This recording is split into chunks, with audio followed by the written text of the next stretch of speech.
안녕하세요. 조선일보 경제부의 정서구 기자입니다. 저는 세종시에서 기획재정부 같은 경제부처들을 출입하고 있습니다. 오늘은 윤석열 정부 초대 경제사령탑이죠.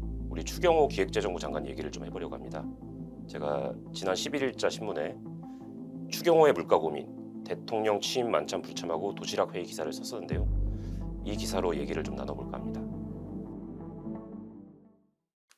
보기에 따라서 쇼맨십이라고 볼 수도 있겠지만 제가 그래도 10년 이상 추경호 부총리 보면서 느낀 점은 쇼맨십보다는 좀 다른 이유에 가깝지 않을까 싶습니다. 굳이 얘기하면 좀 성격이 급하다랄까.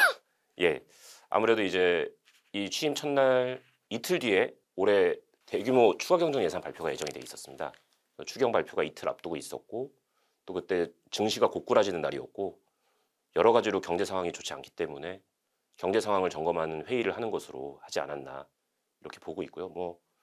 우리 대기업 회장님이 그 계열사 사장단 회식 한번 한다는데 주력 계열사장이 저 일 많아서 빠질게요 이런 게 아닌가 싶은데요. 대통령이 아니 이 사람이 이러면서 화를 내진 않았을 것 같아요. 예.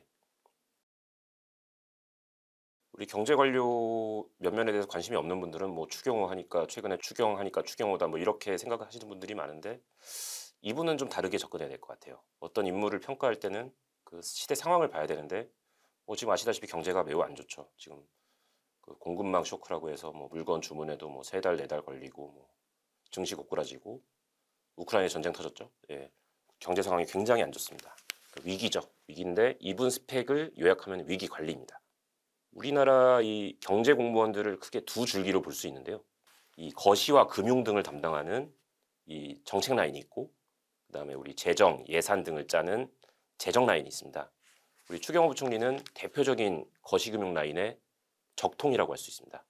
금융을 담당하는 금융위원회 금융정책부장, 차관급인 부위원장 등을 맡았고 기획재정부 1차관을 했고 그리고 아주 젊은 시절에 사무관 때는 물가, 대외경제 이런 업무들을 주로 했습니다. 그래서 이분의 어떤 스펙은 거시금융 라인 중에 굉장히 성골이라고 볼 수 있고요. 지금 이 위기 상황에 딱 맞는 스펙이라고 할 수가 있습니다. 거시와 금융을 모두 해봤던 이 정책 라인이 이 추경호 부총리만 있는 건 아니죠. 이렇게 경제 정책 라인의 적통들은 많이 있습니다. 근데 이분들하고 추경호 부총리가 다른 점은 이분이 배지를 2번 달았다는 겁니다. 예, 국회의원을 재선했죠. 예, 그러니까 지금 아시다시피 윤 정부가 여소야대 상황에서 출발을 했습니다. 그래서 국회와의 소통도 중요하고 우리 윤 대통령 검사 출신이시죠.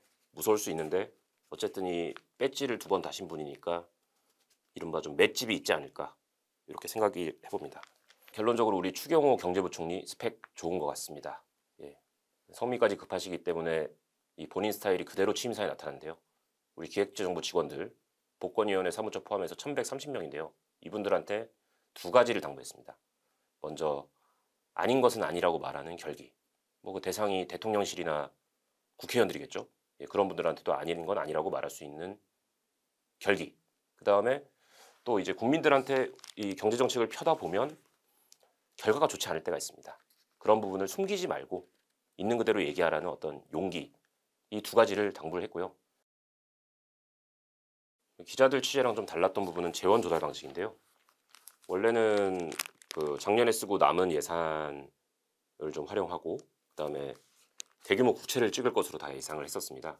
근데 국채를 한 푼도 발행하지 않고 초과세수를 활용하겠다고 했습니다. 이 초과세수를 활용한다는 게 관료로서는 상당히 부담스러운 일인데요. 원래 올해 세금이 어느 정도 거칠 것이다라고 예상한 부분이 있는데 그것보다 세금이 50조 이상 많게 거칠 것이다. 이렇게 발표를 했습니다. 그러면 역으로 말해서 원래 세금이 얼마나 들어올지를 좀 적게 잡았다는 과소추계를 했다는 잘못을 인정하는 결과가 나오는 건데요. 그 부분을 감수하고 이렇게 초과세수를 인정하면서 재원 조달 방식을 밝혔습니다. 이게 작년에도 대규모 초과세수가 발생해서 지금 기획재정부가 감사도 받고 있는 상황이기 때문에 이렇게 말하기가 쉽지 않았을 테고 또 결정적으로 초과세수가 들어올 것이라고 또 예상을 했는데 실제로 그만큼 세수가 들어오지 않으면 그 책임은 온전히 추경호 부총리가 다 지게 됩니다. 일종의 승부사 기질이 발현이 된 게 아닌가 이렇게 보고 있습니다. 아까도 말씀드렸지만 스펙 좋습니다. 스펙 끝판왕이고요. 문제는 상대가 지금 어마무시합니다. 뭐 물가, 환율, 금리, 무역 수지, 뭐 또 코로나 아직 계속되고 있고요. 이런 상황에서 이 경제를 잘 헤쳐나가는 리더십을 발휘해야 되는 상황인데 관건은 두 가지라고 봅니다. 본인이 1130명 기재부 직원들한테 얘기했던 그 용기와 결기, 이 두 가지를 본인이 얼마나 잘 지켜내느냐. 특히 그 아니라고 말할 수 있는 그 대상은 대통령, 국회의원, 높은 분들이겠죠. 이 본인이 말씀하신 거 잘 지키면 국민들한테 신뢰를 받는 경제부총리가 되지 않을까 생각을 해봅니다. 네, 우리 공무원 사회가 실망스럽다고 얘기할 때 복지부동이라는 표현을 많이 씁니다. 아무 일도 하지 않으면 아무 일도 일어나지 않으니까 감점받을 일도 없고 크게 욕먹을 일도 없습니다. 우리 추경호 부총리는 때로 감점받더라도 해야 할 일 해내고 평가받는 그런 부총리로, 추경호 부총리로 기억에 남았으면 하는 바람입니다. 지금까지 조선일보 경제부의 정석호 기자였습니다. 감사합니다.